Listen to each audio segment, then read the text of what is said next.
বাংলাদেশের স্মৃতিসৌধের নাম শুনছেন। এটা হচ্ছে যে আমেরিকার হোয়াইট হাউসের সামনে, হোয়াইট হাউসের পাশেই আমেরিকা স্মৃতিসৌধ।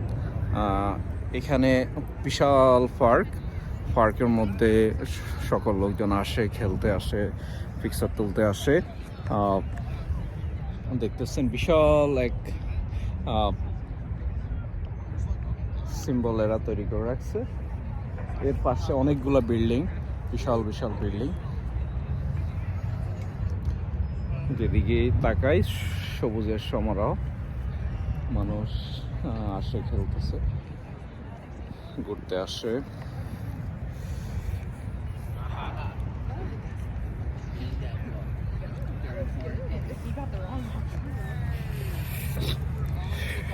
অনেক ঠান্ডা পড়তেছে, বাতাস।